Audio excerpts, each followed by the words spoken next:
On va maintenant découvrir ensemble la partie mon équipe. Donc j'ai déjà créé une équipe appelée Racing. En cliquant dessus, on va voir les joueurs qui composent déjà cette équipe. Vous pouvez bien entendu ajouter une nouvelle équipe.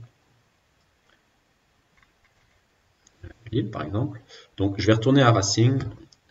On a déjà des joueurs créés.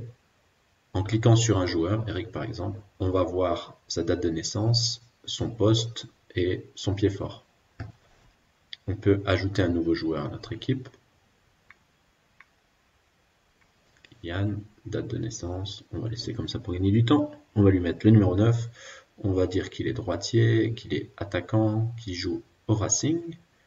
On va lui ajouter une photo. Alors on va faire simple.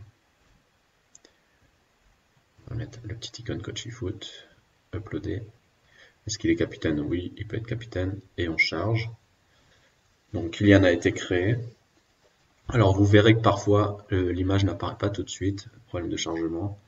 Vous pouvez changer l'image ou la remettre. Et là, a priori, ça devra charger. Voilà, l'image apparaît en bas à droite, Kylian attaquant. Ensuite, une fois que ce joueur a été créé, vous pouvez en créer d'autres.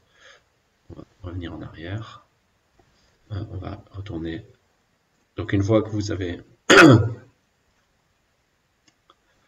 Donc je vais aller sur un joueur, Nico par exemple. Je vais voir les évaluations. Donc on a un récapitulatif des évaluations qu'il a faites. Par exemple, Nico, en technique, il a fait un test sur la jonglerie pied droit. Il a fait 8 jongles. Il a fait qu'une fois. On va aller voir un autre joueur avec peut-être plus d'informations. Donc voilà, Eric, jonglerie, il a fait 3 fois le test et on voit ses progressions. Si on va voir le test jongler alternant pied droit, pied gauche, il a fait 2 tests, 15 et 19 en résultat, donc on voit sa progression. Si on va dans les tests physiques, on voit qu'il n'en a pas encore fait. Et les tests en jeu, on l'a évalué sur la technique, sur la passe, le 1 contre 1. On lui avait mis une note. Si on veut, on peut changer sa note. On peut lui mettre 7 parce qu'il a progressé. En 1 contre 1, on peut lui mettre 9, il a également progressé. On peut rajouter un commentaire si on le souhaite. Vous enlevez le texte qui apparaît. Eric a fait de bons progrès en match sur son jeu de passe, notamment le jeu court. Voilà, on enregistre. Donc ça permet de sauvegarder un commentaire sur ce qu'on a pu évaluer d'Eric en match. Et puis la prochaine fois, voilà, un peu plus loin dans la saison, vous pourrez réévaluer sa note et ajuster le commentaire que vous aviez mis sur lui. On peut revenir sur en jeu. Donc on peut faire la même chose sur tactique, physique. Donc si on va sur tactique, on va ajouter un thème, compréhension du jeu, jeu sans ballon.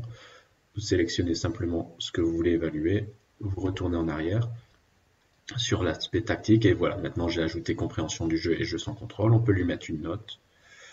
Ça a été ajouté, c'est bon, on peut lui mettre un commentaire. On clique sur OK, c'est bon. Idem pour mental si on veut ajouter une évaluation sur le mental.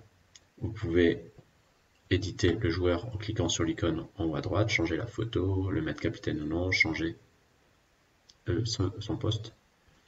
On va revenir en arrière. Voilà pour la partie équipe et joueur.